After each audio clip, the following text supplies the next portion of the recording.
আজকের রেসিপি সিময়ের পায়েস। সেই জন্য আমি প্রথমে কড়াতে ঘি দিয়ে দিলাম। এবারে আমি কিছু ড্রাই ফ্রুটগুলো ভেজে নেব।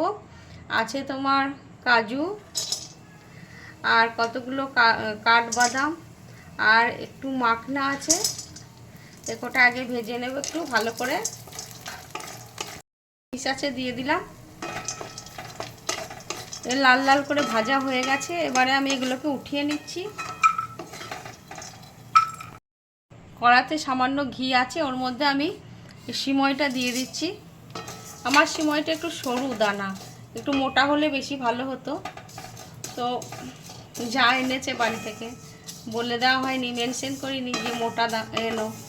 যাই হোক, এটাকে আমি একটু লাল লাল করে ভেজে নেব। সিমইটা লাল করে ভাজা হয়ে গেছে। এবার আমি এটাকে তুলে নিচ্ছি। কড়াতে দুধ দিয়ে দিচ্ছি একদম। দুধটা আমি আগে থেকেই ঘন করে ভালো করে ফুটিয়ে রেখে দিয়েছি, যদিও আর একটু ভালো করে ফুটে যাবে। আমি ওর মধ্যে কিছু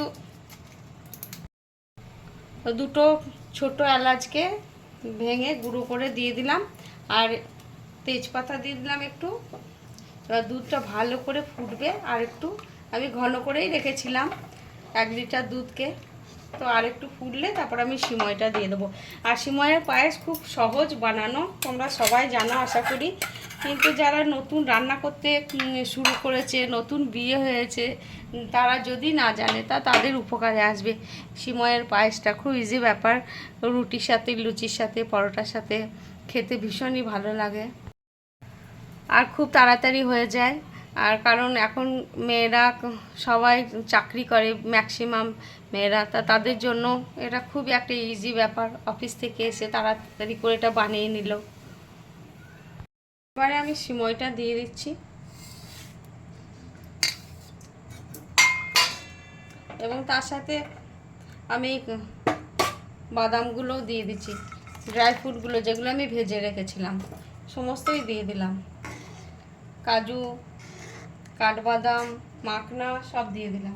এবারে একটু ফুটবে, তারপর আমি চিনিটা দেব।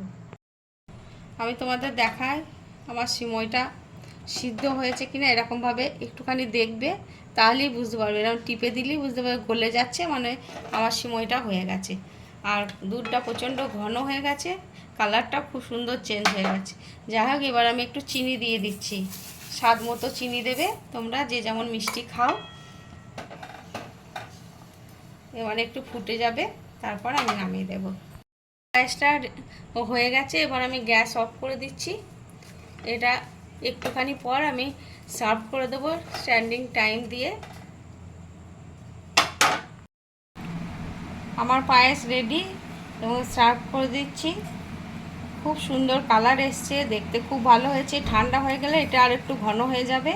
তো আমি এখন সেই জন্য এটাকে নামিয়ে দিলাম। তোমরা এইভাবে বানাবে, বানিয়ে খেয়ে আমাকে কমেন্ট করে জানাবে তোমাদের কেমন লাগলো। খুব সহজ। আমার সিমইয়ের পায়েস রেডি এবং সার্ভ করে দিয়েছি। তোমরা এভাবে বানাবে, বানিয়ে খেয়ে আমাকে জানাবে কেমন হয়েছে। আর তোমরা আমার চ্যানেলটি একটু প্লিজ সাবস্ক্রাইব করে দেবে। আর যারা অলরেডি সাবস্ক্রাইব করে দিয়েছে তাদেরকে জানাই অসংখ্য অসংখ্য ধন্যবাদ এবং সাথে থাকার জন্য সবাইকে অনেক অনেক ভালোবাসা। তোমরা সবাই ভালো থাকবে, সুস্থ থাকবে। সকলকে নমস্কার, অনেক ভালোবাসা।